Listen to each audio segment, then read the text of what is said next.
People's History Museum wanted to have a disabled-led exhibition about disability politics, particularly focusing on the UK. And that this was a co-produced exhibition, and I just thought that was terribly exciting. And I think we've created quite a nuanced exhibition which has disability politics at the centre, shows the various ways that we've been the primary architects in the improvement of our own lives. But also shows the talents and the experiences of disabled people. It's not just the artifacts, it's also things like the timeline, which I had the pleasure of working on, and that, even though I am quite well versed in disability politics, that was a real revelation to me. So we've got a great timeline there, which tells where you can see how disability politics has moved along. And one thing in particular that I was impressed by was the National League of the Blind in 1920, and then marching from several cities to London, and how this has been a model that many people have actually followed, not just the disability movement, but also lots of other political organisations. This set the scene, for example, for the Jarrow March. A second person that I'm really glad is in the exhibition is Dolly Sen, and that includes her film and also some other artifacts by her, all of which I think are really interesting, and some are quite funny, but also very powerful. If I have to pick one thing, it's probably Matt Fraser's arms. For those who don't know, Matt Fraser is quite a well-known actor in the UK and in America. His mum took the drug that caused thalidomide, so he has very short arms.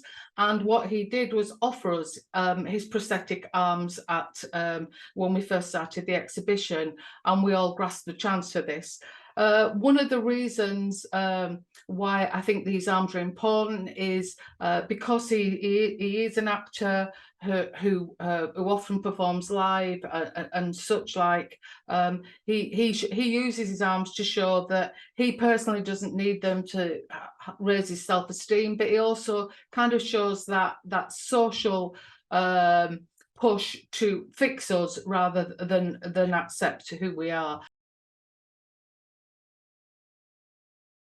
I'm a visually impaired person who's non-binary and an intersex person as well, and I joined the Nothing About Us Without Us project originally as a steering group member. However, then I was employed, actually my first paid job ever, and I got involved because I wanted to see the intersectional history of the disabled people's movement in terms of LGBTIQA plus people of colour. And I think it's really important as disability advocates that we learn about our history. And the tagline for the exhibition is disability activism, past, present and future. So we're trying to look at our history, what's going on currently and what's going to happen in the future, and how all these tie together. And not long ago, I designed a flag, which is purple with a white circle in the middle. This is because I felt so excluded by the intersex community, flown out to Europe as a token, often other disabled intersex people afraid to voice their access needs.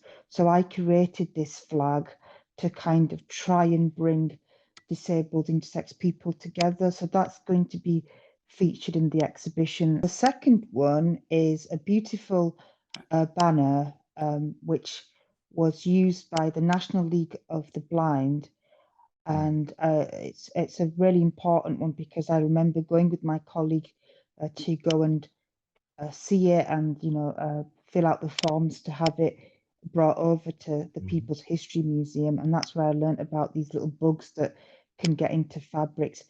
In 1920, from the 5th of April to the 25th of April from Manchester, Newport and Leeds. 250 plus people, blind people predominantly, but might have been allies, marched all the way down to London and were greeted by 10,000 audiences in Trafalgar Square. Sorry, my pronunciation there. And I thought it was really powerful because the whole idea of disabled people mobilizing, I'd always assumed the 1920s Blind March was a day in London. I had no idea that for 20 days, people were traveling from the north of England all the way to London, and that just blew my mind. As somebody who's neurodivergent and really passionate about the autistic and the learning disabled umbrella as a whole, it's the quilt that commemorates Laughing Boy. I've had the privilege of meeting the mum who started that campaign. It was about a young lad who ultimately lost his life, just like lots of recent accounts of young people losing their lives due to the neglect of care provision in this country.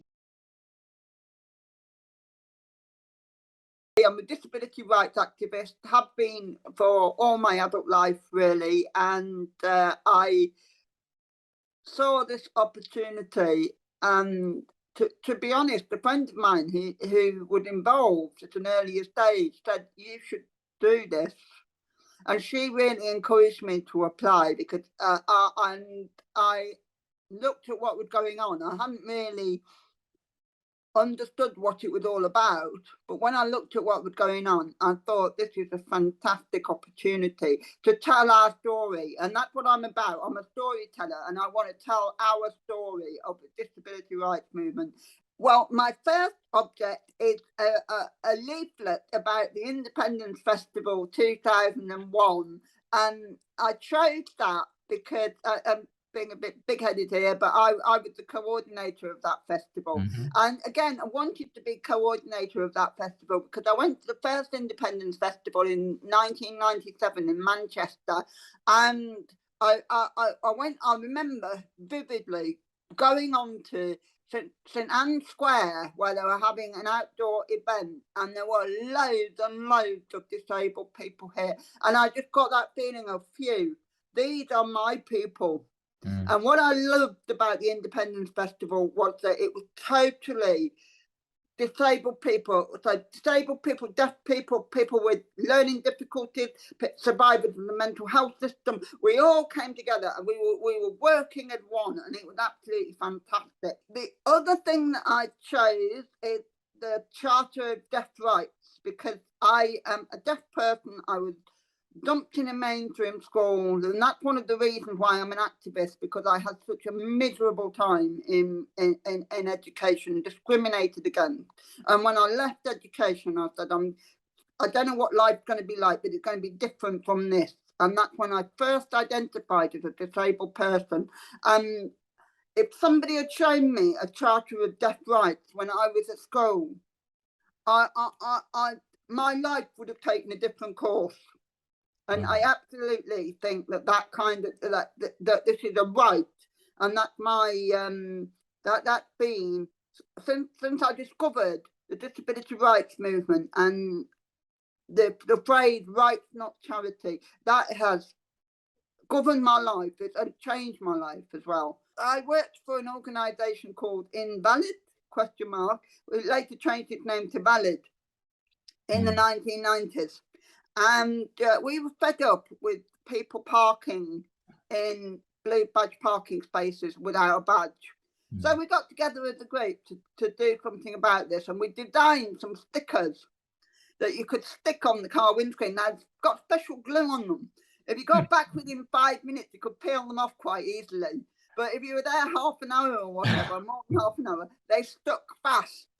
And you had to really scrape them to get them off. and they all had slogans on, and you know, one of them was "Get out of my space," and we had great fun coming up with the slogans together. And although I'm not a blue badge holder, I absolutely supported that campaign. That's three really good examples there, and a good reason why everyone should try and get themselves in the next 11 months along to Manchester to see this amazing exhibition.